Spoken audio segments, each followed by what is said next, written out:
Thiruvananthapuram വട്ടിയൂർക്കാവിലെ കൂട്ടക്കൊലപാതകത്തിൽ അരുംകൊലയിൽ police കാര്യങ്ങൾ അന്വേഷിച്ചു വരികയാണ്. പ്രതി അഫാന്റെ മൊഴി പോലീസ് രേഖപ്പെടുത്തിയിട്ടുണ്ട്. ഇപ്പോൾ അന്വേഷണം ലഹരിയിലേക്ക് കൂടി കടന്നിരിക്കുന്നു എന്നാണ് മനസ്സിലാക്കുന്നത്. അഫാൻ ലഹരി ഉപയോഗിച്ചിരുന്നു എന്നാണ് പോലീസ് പരിശോധിച്ചു വരുന്നത്. അതുപോലെ തന്നെ എന്തിനു വേണ്ടിയാണ് അഫാൻ പണം ആവശ്യപ്പെട്ടത് എന്നതുകൂടി വ്യക്തമാകേണ്ടിയിരിക്കുന്നു. വട്ടിയൂർക്കാവിലല്ല വെഞ്ഞാറമൂട്ടിലാണ് 5 പേരുടെയും കൊലപാതകം നടന്നത്.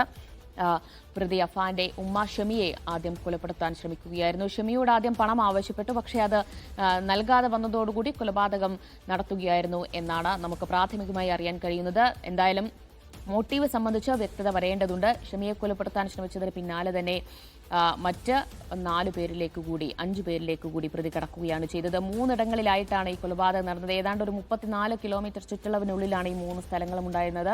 അപ്പോൾ പെരുമലയിലെ വീട്ടിലെ കൊലപാതകം നടത്തിയതിനു ശേഷം മറ്റിടങ്ങളിലെത്തി പ്രതി മറ്റുള്ളവരെ കൊലപ്പെടുത്തുകയായിരുന്നു. അതിന് പിന്നാലെ എലിവിഷം കഴിച്ച് ആത്മഹത്യയ്ക്ക് ശ്രമിച്ചു എന്നാണ് പോലീസിനോട് വെളിപ്പെടുത്തിയത്. അതുകൊണ്ടാണ് അഫാനെ ഇപ്പോൾ തിരുവനന്തപുരം മെഡിക്കൽ കോളേജിൽ ചികിത്സയിലാക്കിയത്. അവിടെ ഡോക്ടർമാരുടെ നിരീക്ഷണത്തിലാണ് അഫാനുള്ളത്. സാമ്പത്തിക ബാധ്യതയുണ്ടായിരുന്നു തനിക്ക്. അപ്പോൾ അത് മാറ്റാൻ വേണ്ടിയാണ് ഈ കൊലപാതകങ്ങൾ നടത്തിയത് എന്നാണ് ആദ്യം പോലീസിന് മൊഴി നൽകിയിട്ടുള്ളത്. പക്ഷേ അത് പൂർണ്ണമായും വിശ്വാസത്തിലെടുക്കാൻ പോലീസ് തയ്യാറായിട്ടില്ല. കാരണം ഈ 5 പേരുടെയും കൊലപാതകം നടത്തുന്ന തരത്തിലേക്ക് വലിയ സാമ്പത്തിക ബാധ്യത അഫാനില്ല എന്നത് വ്യക്തമാണ്. കുടുംബത്തിന് സാമ്പത്തിക ബാധ്യതയുണ്ട് എന്ന് അഫാന്റെ പിതാവ് വിദേശ രാജ്യത്ത് നിന്ന് പ്രതികരിച്ചപ്പോൾ അദ്ദേഹം പറയുകയും ചെയ്തിട്ടുണ്ട്. പക്ഷേ അതൊന്നും അഫാന്റെ ചുമലിലേക്ക് വരുന്ന തരത്തിലില്ല എന്നുകൂടി പറയുന്നുണ്ട്. അപ്പോൾ ലഹരി കടിമയായിരുന്നോ അതോ ഒരു സൈക്കോപാത്തിനെ പോലെയുള്ള മറ്റെന്തെങ്കിലും തരത്തിലുള്ള മാനസിക വൈകല്യങ്ങൾ, മാനസിക പ്രശ്നങ്ങൾ അഫാൻ ഉണ്ടായിരുന്നോ എന്നതൊക്കെ പോലീസ് അന്വേഷിച്ചു വരികയും ചെയ്യുന്നുണ്ട്. കൂടുതൽ പോലീസ് ഉദ്യോഗസ്ഥരെത്തി ക്രൈം സീനുകളിൽ പരിശോധന നടത്തുന്നുണ്ട്. സ്വാന്തന സാജു കൂടുതൽ വിവരങ്ങൾ നൽകും. സ്വാന്തന, SN പുരത്തെ അഫാന്റെ പിതാവിന്റെ സഹോദരന്റെ വീട്ടിൽ നിന്നാണ് സ്വാന്തന വിവരങ്ങൾ നൽകുന്നത്. അവിടെ നേരത്തെ തന്നെ ഇൻക്വസ്റ്റ് നടപടികളൊക്കെ ആരംഭിച്ചിരുന്നു. സ്വാന്തന, അവിടെ നിന്ന് 2 പേരുടെ മൃതദേഹം ഇൻക്വസ്റ്റ് നടപടികൾക്ക് ശേഷം കൊണ്ടുപോയോ? പോസ്റ്റ്മോർട്ടം നടപടികളൊക്കെ ഉടൻ ഉണ്ടാകുമെന്നാണോ അറിയാൻ കഴിയുന്നത്?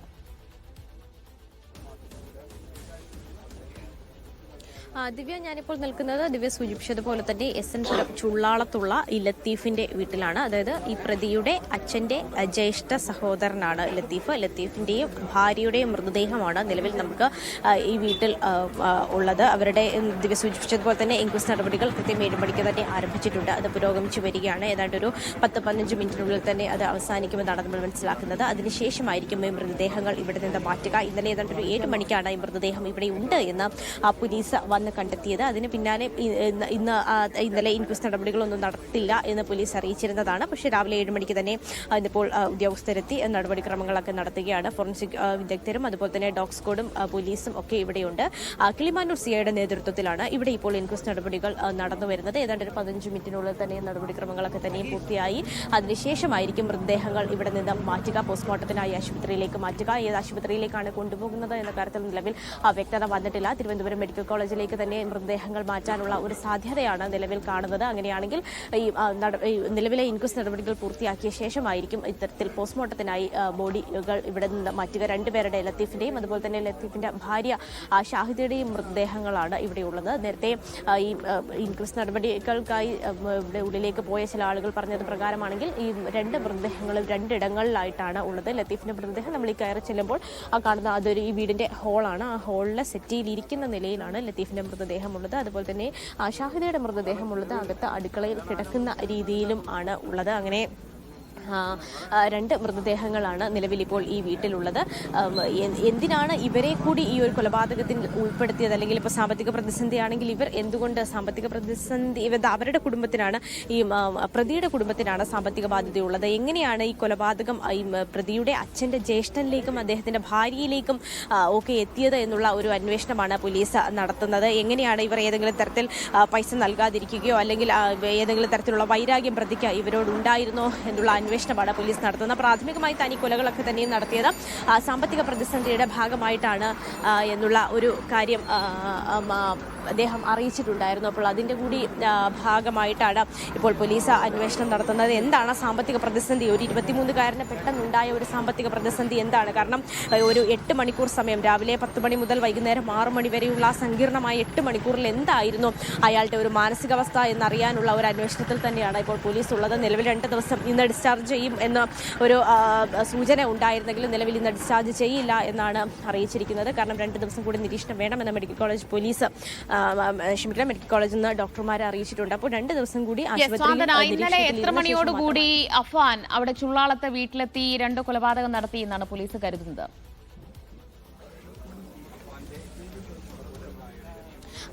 ദിവ്യ, അതിനെക്കുറിച്ച് പറയുകയാണെങ്കിൽ ഇന്നലെ രാത്രി 7 മണിക്കാണ് പോലീസ് ഇവിടെ എത്തുന്നത്. ഏതാണ്ട് ഒരു 8 മണിയോടുകൂടി തന്നെ ഈ മൃതദേഹങ്ങൾ പരിശോധിക്കുവാനായിട്ട് ഒരു ഡോക്ടർ എത്തിയിരുന്നു. ആ സമയത്ത് ഡോക്ടർ പറഞ്ഞ കാര്യം ഒരു 3-4 മണിക്കൂർ ആയിട്ടുണ്ടാകും ഈ മരണം സംഭവിച്ചിട്ട് എന്നാണ്. അപ്പോൾ അങ്ങനെയാണ് പറയുന്നതെങ്കിൽ ഏതാണ്ട് ഒരു 4 മണിക്കും 3 മണിക്കും 4 മണിക്കും ഇടയിലാകണം ഇത്തരത്തിൽ ഇവിടെ കൊലപാതകം നടന്നിട്ടുണ്ടാകുക എന്നാണ് പ്രാഥമികമായി നമുക്ക് ഉള്ള ഒരു നിഗമനം. അത് ഇപ്പോൾ ഇൻക്വസ്റ്റ് നടപടികളും മറ്റ് പോസ്റ്റ്മോർട്ടവും ഒക്കെ കൃത്യമായി നടത്തിയ ശേഷം മാത്രമേ ഏതാണ് കൃത്യമായ സമയം എന്ന് പറയാൻ കഴിയുകയുള്ളൂ. കാരണം ഈ ഇന്നലെ തന്നെ ഈ SP വിശദീകരിച്ചിരുന്നതാണ് 10 മണിക്കും 6 മണിക്കും ഇടയിലുള്ള ഒരു 8 മണിക്കൂർ. ആ സമയത്തിനിടയ്ക്കാണ് ഈ കൊലപാതകങ്ങളെല്ലാം തന്നെ നടന്നിരിക്കുന്നത്. നിലവിൽ നമ്മുടെ മുൻപിലുള്ള ഒരു റൂട്ട് മാപ്പ് എന്ന് പറയുന്നത് ആദ്യം ഏതാണ്ട് ഒരു 12:30യോടുകൂടി ഇയാൾ സ്വന്തം വീട്ടിൽ വെച്ച് ഉമ്മയുമായി പൈസ ചോദിച്ച് വഴക്കുണ്ടാക്കുന്നു. അത് കൊടുക്കാത്തതിന് പിന്നാലെ തന്നെ ആദ്യം ഉമ്മയെ ശ്വാസം മുട്ടിച്ച് കൊല്ലാൻ ശ്രമിക്കുന്നു. അതിനുശേഷം ആ ശ്വാസം മുട്ടിച്ച് കൊല്ലാൻ പറ്റുന്നില്ല എന്ന് മനസ്സിലായപ്പോൾ തലയ്ക്ക് അടിച്ച് പരിക്കേൽപ്പിച്ച ശേഷം റൂമിൽ പൂട്ടിയിട്ടിട്ട് അച്ഛൻ്റെ അമ്മയുടെ വീട്ടിലേക്ക് പോകുന്നു. കിലോമീറ്ററുകളോളം സഞ്ചരിച്ച് അച്ഛൻ്റെ അമ്മയുടെ വീട്ടിലേക്ക് പോകുന്നു. ആ ദൃശ്യങ്ങളൊക്കെ തന്നെ മീഡിയകളിലൂടെ പ്രേക്ഷകർ കുറച്ച് സമയം മുമ്പ് കണ്ടതാണ്. അപ്പോൾ അങ്ങനെ അവിടെ ചെന്നതിന് ശേഷം അവരോട് പണം ചോദിക്കുന്നു. അത് കൊടുക്കാതെ വന്നപ്പോൾ മാലയടക്കം ചോദിക്കുന്നു. 4 പവൻ്റെ ഒരു മാല ചോദിക്കുന്നു. അതടക്കം കൊടുക്കാതെ വന്നപ്പോൾ അതിലുള്ള വൈരാഗ്യത്തിൽ അവരെയും കൊന്നു. അതിനുശേഷം വീണ്ടും തിരിച്ച് വീട്ടിലേക്ക് പോകുന്നു. വീട്ടിലേക്ക് പോയതിനു ശേഷം ഇയാളുടെ പ്രതിയുടെ പെൺസുഹൃത്തിനോട് വീട്ടിലേക്ക് വരാൻ ആവശ്യപ്പെടുന്നു. അവരുടെ വീട്ടിൽ പോയി പെൺസുഹൃത്തിനെ വീട്ടിലേക്ക് കൂട്ടിക്കൊണ്ടുവരുന്നു. അവരെ അവിടെ ഇരുത്തിയ സമയത്താണ് അനിയൻ വരുന്നത്. അപ്പോൾ അനിയനെ കുഴിമന്തി വാങ്ങാൻ പറഞ്ഞു വിടുന്നു. അതുപോലെ തന്നെ അതിനിടയ്ക്ക് ഇവിടെ വന്ന് കൊലപാതകം നടത്തുന്നു. അങ്ങനെ ഒരു സീരീസ് ഓഫ് ക്രൈം, ഒരു 8 മണിക്കൂറിനകത്ത് ഒരു 6 പേരെ കൊല്ലാനുള്ള ഒരു ശ്രമം, അല്ലെങ്കിൽ 6 പേരെ തന്നെ കൊന്നു എന്നാണ് അയാൾ പോലീസിനോട് പറഞ്ഞത്. ഈ ആദ്യം കൊലപാതകം നടത്താൻ ശ്രമിച്ച അയാളുടെ അമ്മ ഷമി മരിച്ചിട്ടില്ലായിരുന്നു എന്നുള്ള കാര്യം അയാൾക്ക് അറിയില്ലായിരുന്നു. ഏറ്റവും ആദ്യം അവരെയാണ് കൊല്ലാൻ ശ്രമിച്ചതെങ്കിലും ജീവന്റെ ഒരു തുടിപ്പ് അവസാനം വരെയും ബാക്കിയുണ്ടായിരുന്നത് അവരിലാണ് ഉണ്ടായിരുന്നത്. പോലീസ് എത്തുമ്പോൾ അവർക്ക് ജീവൻ ഉണ്ടായിരുന്നു. അങ്ങനെയാണ് ഇത്രയും പെട്ടെന്ന് തന്നെ അവരെ മെഡിക്കൽ കോളേജ് ആശുപത്രിയിലേക്ക്, ഒരു സ്വകാര്യ മെഡിക്കൽ കോളേജ് ആശുപത്രിയിലേക്ക് മാറ്റിയത്. ഇപ്പോൾ അവർ അതീവ ഗുരുതരാവസ്ഥയിലാണെങ്കിൽ പോലും മരുന്നുകളോട് പ്രതികരിക്കുന്നുണ്ട് എന്നുള്ള ഒരു ആശ്വാസകരമായ ഒരു കാര്യം തന്നെയാണ് നമുക്ക് അവരെക്കുറിച്ച് പങ്കുവയ്ക്കാനുള്ളത്. അപ്പോൾ അങ്ങനെ 6 പേരെ കൊന്നു എന്ന് വളരെ ഹീറോയിക് ആയിട്ട് പോലീസ് സ്റ്റേഷനിൽ പോയി പറഞ്ഞ ഒരു പ്രതിയാണ്. അപ്പോൾ അത്രയും കൂസലില്ലാതെ ചെന്ന് ഒരു 3 സ്ഥലത്തും ഈ 8 മണിക്കൂറിനിടയിൽ 5 പേരെ കൊലപ്പെടുത്തിയ ശേഷം അത് ആരും അറിഞ്ഞില്ല. ആർക്കും യാതൊരു തരത്തിലുള്ള സംശയവും തോന്നിയില്ല. പിന്നീട് അഫ്വാൻ പോലീസ് സ്റ്റേഷനിലെത്തി കാര്യങ്ങൾ വെളിപ്പെടുത്തിയപ്പോഴാണ് ഈ ലോകം തന്നെ, ഈ നാട്ടുകാരും പ്രദേശവാസികളും ഒക്കെ ഈ കൊലപാതക പരമ്പരയുടെ വാർത്ത അറിയുന്നത് എന്നതും വലിയ അത്ഭുതപ്പെടുത്തുന്നില്ലേ?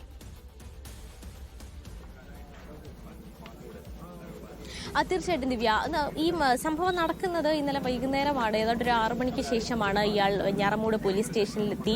അവിടേക്ക് ഈ പറഞ്ഞതുപോലെ താക്കോലൊക്കെ കറക്കി വളരെ ഹീറോയിക് ഇമേജിൽ ഒരാൾ സ്ലോ മോഷനിലൊക്കെ നമ്മൾ സിനിമയിലൊക്കെ കണ്ടിട്ടുള്ളതുപോലെ പോലീസ് സ്റ്റേഷനകത്തേക്ക് കയറി ചെല്ലുന്നു.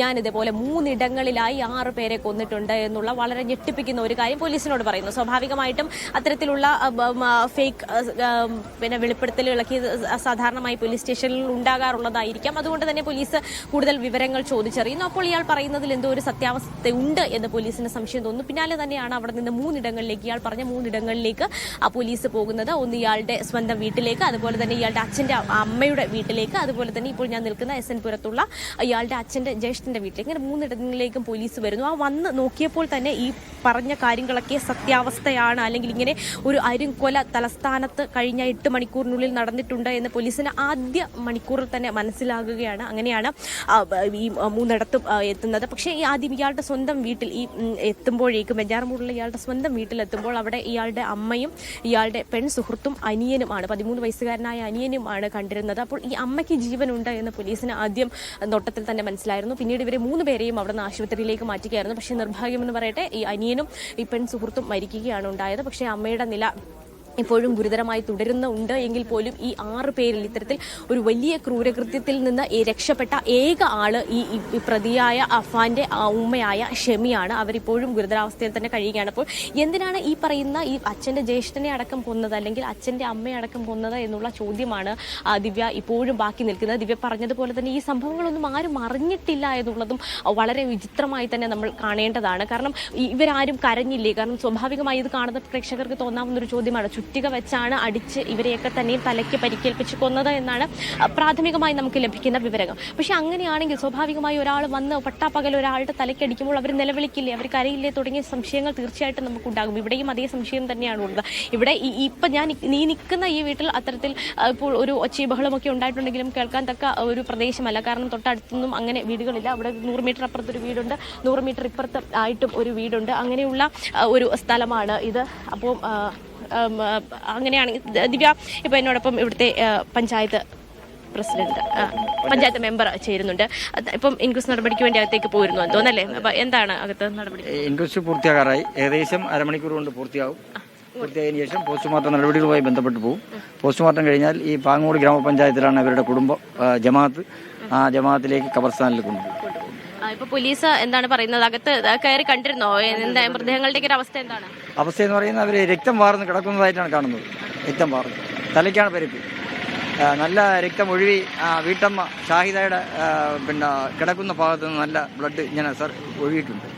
അത് ലത്തീഫിന്റെ സെറ്റിയിലായതുകൊണ്ട് ഈ ബ്ലഡെല്ലാം ഒഴുകി സെറ്റിക്കകത്തോട്ടും ചെവരിലോട്ട് ചീറ്റിട്ടുണ്ട്.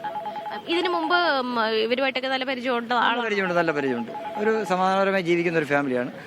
പുള്ളിക്കാരൻ CRPF ജീവനക്കാരനായിരുന്നു. അദ്ദേഹം പെൻഷനൊക്കെ പറ്റി വളരെ കുടുംബജീവിതം നന്നായി നയിക്കുന്ന നമ്മുടെ ഈ പ്രദേശത്തൊക്കെ എല്ലാവർക്കും ഇഷ്ടപ്പെട്ട ഒരു മനുഷ്യനായിരുന്നു.